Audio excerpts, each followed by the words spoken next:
Welcome to Manav Hindi classes.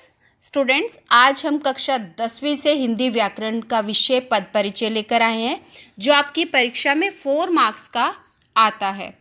इसमें आज हम आपको संज्ञा, सर्वनाम, विशेषण, क्रिया किस तरह से आपको पद परिचय में बताना है, किस तरह से उसे ढूंढना है, इस सब का उल्लेख बिल्कुल उदाहरण के साथ डिटेल में समझाया जाएगा।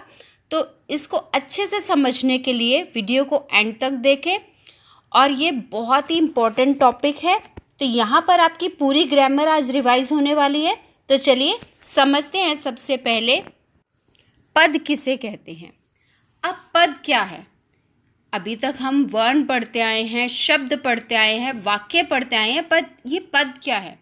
अब पद को समझने से पहले हमें शब्द को समझना होगा। अभी आप जो शब्द है वो क्या होता है? वर्णों का सार्थक मेल। ऐसा नहीं कि आप कोई भी वर्ण मिला देंगे तो शब्द होगा, नहीं। सार्थक वर्णों के मेल को शब्द कहते हैं, अर्थात जिसका अर्थ हो। जैसे कि एक शब्द हम ले लेते हैं, राम। राम क्या बन गया? आपका एक शब्द बन गया, इसका अपना एक अर्थ है। तो पद क्या है? पद जब वही शब्द, जब आपका ये राम शब्द है, व्याकरणिक नियमों में बंध जाए, अर्थात वाक्य में प्रयुक्त हो जाए, तो वही शब्द वाक्य में प्रयुक्त होने के बाद क्या कहलाता है? पद कहलाता है। एग्जाम्पल देखिए, राम पुस्तक, ये क्या है? शब्द हैं। इन्हीं शब्दों को जब वाक्य में प्रयुक्त करेंगे तो वो क्या बन जाएंगे? पद बन जाएंगे। जैसे राम पुस्तक पढ़ रहा है, अब यह राम और पुस्तक क्या बन गए हैं? पद बन गए हैं। इन्हीं पदों का व्याकरणिक परिचय देना पद परिचय कहलाता है। अब पद परिचय, अब जिस तरह से आपसे कोई पूछे कि आप अपना परिचय दो, इंट्रोडक्शन दो, तो आप क्या बताएंगे कि आप यहाँ पढ़े हैं, ये ऐसे किया है, वैसे किया, आप अपनी डिटेल देंगे। तो इसी तरह से पद परिचय भी क्या है? पद यानी कि जो शब्द वाक्य में प्रयुक्त हुआ है उसका आपको इंट्रोडक्शन देना है कि वो संज्ञा है, सर्वनाम है, विशेषण है, अविकारी है, विकारी है, या वो उसका लिंग क्या है, उसका वचन क्या है, वो कर्ता है, कर्म है, विशेषण है, क्या है। तो यही सब जब आप उस शब्द के बारे में बता देंगे, उस पद के बारे में बता देंगे, जो वाक्य में प्रयुक्त होने के बाद शब्द क्या बन जाता है? पद। तो वो क्या कहलाता है? पद परिचय कहलाता है। अब वाक्य में प्रयुक्त पद का विकारी या अविकारी शब्द के आधार पर परिचय देना होता है। आपको पद परिचय में 2 आधार पर ही परिचय देना है। हमारी जो व्याकरण है हिंदी, उसमें कोई भी शब्द या तो विकारी है या अविकारी है। तो आज इस वीडियो में हम विकारी पदों का परिचय पढ़ेंगे कि विकारी जो शब्द हैं, जो वाक्य में प्रयुक्त होने के बाद पद है, उनका परिचय किस तरह से देना है। पर फिर से ध्यान से समझते हैं कि व्याकरणिक परिचय क्या होता है। व्याकरणिक यानी कि परिचय हुआ इंट्रोडक्शन, बट उस इंट्रोडक्शन को जब आप ग्रामर के नियमों के आधार पर बताएंगे तो वो क्या कहलाएगा? व्याकरणिक परिचय। तो व्याकरण की दृष्टि से वाक्य में प्रयुक्त पद विकारी है या अविकारी है, 2 ही तरह के पद होते हैं। अगर विकारी है तो उसका भेद, लिंग, वचन, काल, कारक, अन्य पदों के साथ उसका संबंध बताना होगा हमें। आपको पता है ना, अविकारी शब्द में का किसी भी कारण से बदलाव नहीं होता, उनमें किसी भी स्थिति में वो क्या होते हैं? अपने अडिग रहते हैं, किसी भी कारण से वो नहीं बदलते, वो शब्द होते हैं अविकारी। परंतु जिनमें लिंग, वचन, काल, कारक के कारण बदलाव आ जाता है, लड़का का लड़की बन जाता है, लड़की का लड़कियां बन जाता है, तो वो क्या कहलाते हैं? आपके विकारी शब्द कहलाते हैं। तो व्याकरणिक परिचय पद परिचय कहलाता है। तो हम 2 आधार पर करते हैं, एक विकारी और अविकारी। यानी कि हमारी भाषा में जितने भी शब्द हैं उनका हम 2 आधारों पर ही वर्गीकरण होता है, विकारी और अविकारी। तो आज हम समझेंगे कि विकारी पदों का परिचय हमें किस प्रकार से देना है। अब पद परिचय में विकारी शब्दों में जो हमें परिचय देना है वो 4 आधार पर देना है। वो कौन कौन से हैं? संज्ञा का पद परिचय, सर्वनाम का पद परिचय, विशेषण का पद परिचय और क्रिया का पद परिचय, इन 4 आधारों पर हम विकारी शब्दों का पद परिचय देंगे। कौन कौन से? संज्ञा, सर्वनाम, विशेषण और क्रिया। अब हम इनको उदाहरण से ही समझते हैं कि हमें ये कैसे बताने हैं और क्या करना है इनके अंतर्गत। अब सबसे पहला विकारी में आ जाता है हमारा संज्ञा पद परिचय। तो संज्ञा में हमने क्या क्या पढ़ा हुआ है? भेद पढ़े हुए हैं संज्ञा के। संज्ञा के कितने भेद हैं हमारे? व्यक्तिवाचक, जातिवाचक और भाववाचक, ये हमारे भेद हैं। उसके अलावा जो संज्ञा शब्द है, आपको पता है किसी व्यक्ति, वस्तु, स्थान तथा भाव के नाम को हम संज्ञा कहते हैं।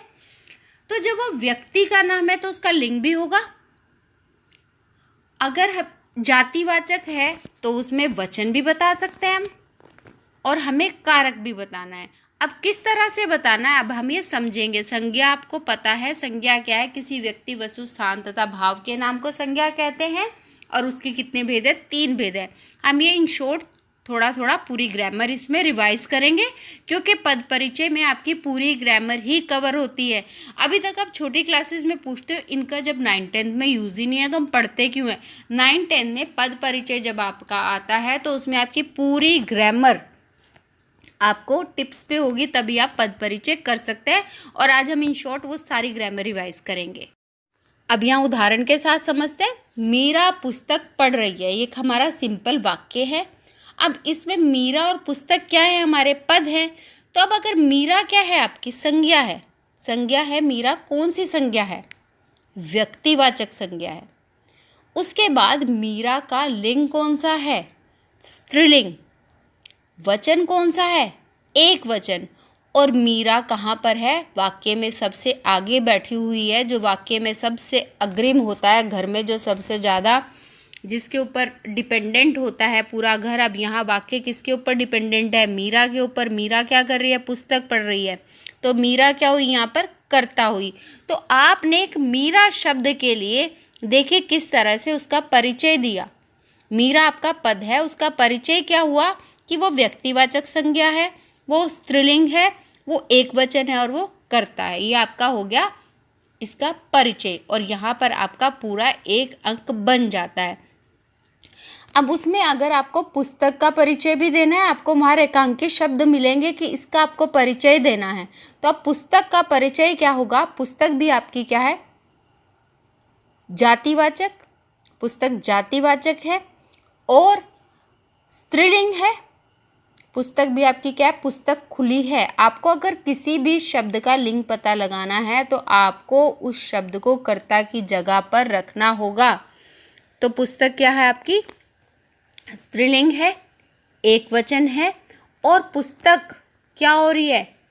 कर्म है, क्योंकि वो काम कर रही है। कर्ता मीरा है। मीरा क्या काम कर रही है? पुस्तक पढ़ने का। तो अगर हम वाक्य में क्या लगाकर प्रश्न पढ़ेंगे तो हमें उत्तर मिलेगा, तो वो ये होता है हमारा कर्म। मीरा क्या पढ़ रही है? मीरा पुस्तक पढ़ रही है। यहाँ पर उत्तर क्या मिल रहा है? पुस्तक। तो मीरा क्या हुआ? हमारा कर्म। तो आपने इस तरह से देखा कि हमने मीरा और पुस्तक का क्या किया है? यहाँ पर परिचय दिया है। यही परिचय आपको वहाँ पर अपनी आंसर शीट में लिखना है और आपके पूरे नंबर आ जाएंगे। अब संज्ञा के बाद पढ़ने के बाद हम पढ़ रहे हैं सर्वनाम। सर्वनाम क्या है? वे शब्द जो संज्ञा के स्थान पर प्रयुक्त किए जाते हैं वो क्या कहलाते हैं? मेरे सर्वनाम कहलाते हैं। तो सर्वनाम में अगर पद परिचय देना है तो आपको वहाँ पर भी क्या पता होना चाहिए? सर्वनाम का भेद क्या है? भेद उसके सर्वनाम के पुरुषवाचक, निश्चयवाचक, अनिश्चयवाचक, प्रश्नवाचक, संबंधवाचक, निजवाचक, यानी कि हमारे 6 भेद हैं। उसके बाद लिंग, वचन, काल, कारक हमें सारा यहाँ पर बताना है। अब जो हमारा पुरुषवाचक सर्वनाम है तो हमें वहाँ पर ये भी ध्यान रखना है कि वो कौन सा पुरुष है। उत्तम पुरुष, अन्य पुरुष, मध्यम पुरुष, वो भी आपको होता है। अब उत्तम पुरुष कौन सा होता है? आपका बोलने वाला। मध्यम पुरुष सुनने वाला। और अन्य पुरुष कौन सा होता है? जो हमारे बीच में विद्यमान नहीं है पर हम उसकी बात कर रहे हैं। अभी जैसे मैं बोल रही हूँ तो मैं क्या हो गई हूँ? उत्तम पुरुष। आप लोग मुझे सुन रहे हैं तो आप हो गए मध्यम पुरुष। और अब यहाँ पर अगर हम किसी अन्य व्यक्ति की बात करते हैं तो वो क्या कहलाता है? हमारा अन्य पुरुष। तो आपको सर्वनाम पद परिचय देते हुए ये ध्यान में रखना है। अब हम इसे उदाहरण के साथ समझते हैं और आसानी से। दरवाजे पर कोई है, तो अब यहाँ पर कोई जो शब्द है जो वाक्य में लगकर पद बन गया है, इसका परिचय हम देंगे। कोई आपका कौन सा भेद हो जाएगा सर्वनाम का? अनिश्चयवाचक। और पुरुषवाचक में क्या आएगा? ये अन्य पुरुष है। लिंग क्या है उसका? स्त्रीलिंग या पुल्लिंग कुछ भी हो सकता है, क्योंकि यहाँ पर हमें नहीं पता चल रहा कोई अनिश्चयवाचक है। वचन एक वचन। अब कारक क्या है? वो कर्ता कारक है, क्योंकि वही है जो दरवाजे पर है। तो यहाँ पर आपको इस तरह से परिचय देना है। अगर यहाँ पर आपको आ जाता मैं कल स्कूल जाऊँगा, तो मैं का आपको देना है, तो मैं मतलब आपका क्या हो गया? आपका पुरुषवाचक। कौन सा पुरुष हो गया? मैं बोलने वाला है, तो कौन सा हुआ? वो उत्तम पुरुष। और क्या हुआ? मैं स्कूल जाऊँगा, जाऊँगा से हमें पता चल रहा है वो पुल्लिंग है, एक वचन है, कर्ता कारक है। इस तरह से आपने सर्वनाम का परिचय देना है और बड़ी आसानी से आप इसे दे सकते हैं। अब आगे देखते हैं। अब जल्दी जल्दी से देखते हैं विशेषण पद परिचय में आवश्यक बातें क्या हैं। विशेषण में भी आप क्या बताएंगे? विशेषण का प्रकार, अवस्था, अवस्था आपकी उत्तरावस्था, उत्तमावस्था, मूलावस्था। मूलावस्था यानी कि सुंदर, मूलावस्था सुंदरतर, उत्तरावस्था सुंदरतम, उत्तमावस्था। अब इसको आसानी से समझाती हूँ मैं कि अगर हम इसका वाक्य में प्रयुक्त करें, मीरा सुंदर है, तो मूल अवस्था है कि मीरा सुंदर है, उसी के बारे में बात हो रही है। अब अगर मीरा का मैं कंपैरिजन किसी के साथ करती हूँ कि मीरा राधा से सुंदर है, दो जन का कंपैरिजन हुआ, तो वो क्या हो गया? मीरा राधा से सुंदर है, यानी कि सुंदरतर है। तो क्या हुआ वहाँ पर? आपकी दो का कंपैरिजन, उत्तरावस्था। और जब मीरा सबसे सुंदर है, कोई उसका तोड़ ही नहीं है, तो वहाँ पर हो जाती है हमारी उत्तमावस्था। लिंग वचन और विशेष्य। विशेष्य क्या होता है आपका? जिसकी विशेषता बताई जाती है, वो क्या होता है? विशेष्य। अब जैसे सुंदर लड़की, अब लड़की यहाँ पर क्या है? विशेष्य, और सुंदर क्या है? विशेषण। और एक आता है प्रविशेषण भी आ जाता है। प्रविशेषण होता है जब विशेषण की विशेषता हम बताते हैं, तो वो क्या कहलाता है? प्रविशेषण कहलाता है। जैसे कि काली साड़ी, अब यहाँ पर साड़ी विशेष्य और काली क्या है आपकी? विशेषण। और अगर मैं कहूँ गहरी काली साड़ी, तो जो वो काली को भी एडजेक्टिव बन गया है, काली का वो क्या बन गया? गहरी। तो गहरी क्या है? विशेषण की विशेषता बता रही है, तो क्या बन गया आपका? प्रविशेषण। अभी यहाँ तक आपको बिल्कुल क्लियर हो गया होगा। अगर आपको कुछ भी डाउट है तो आप मुझे कमेंट बॉक्स पे लिख सकते हैं। अब इसे भी उदाहरण के साथ समझते हैं। सब बालकों में मोहन निडर है। निडर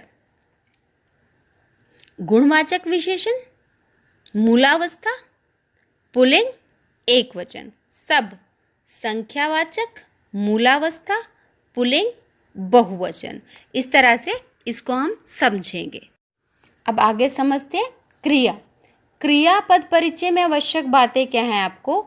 उसमें भी आपको क्रिया का प्रकार, अकर्मक, सकर्मक, उसके अलावा आपके जो ये हमारे कर्म के आधार पर है भेद, और उसके अलावा हमारे अन्य भेद क्या है? प्रेरणार्थक क्रिया, नाम धातु क्रिया, संयुक्त क्रिया, हमारे वो भेद भी आते हैं।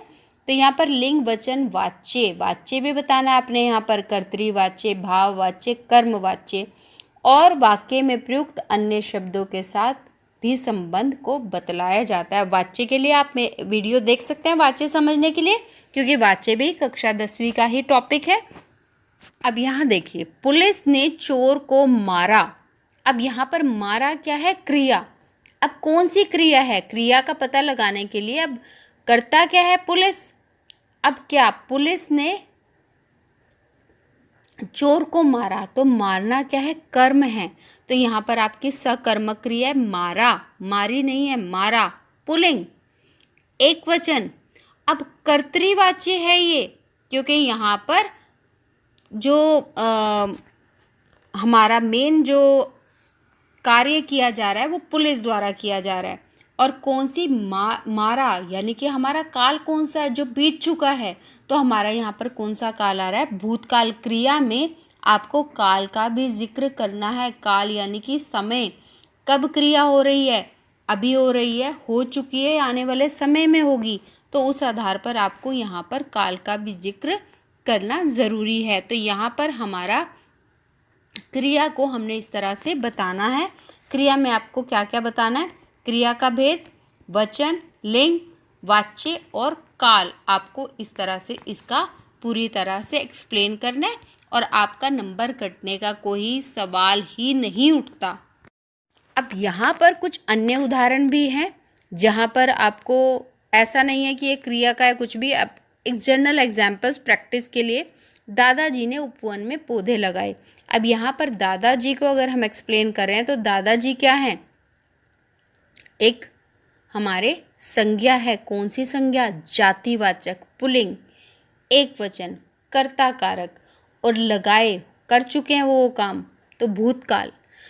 अब इसके बाद अगर मैं उपवन का आपको कहूँ, उपवन, उपवन भी क्या है आपका, जातिवाचक संज्ञा, एक वचन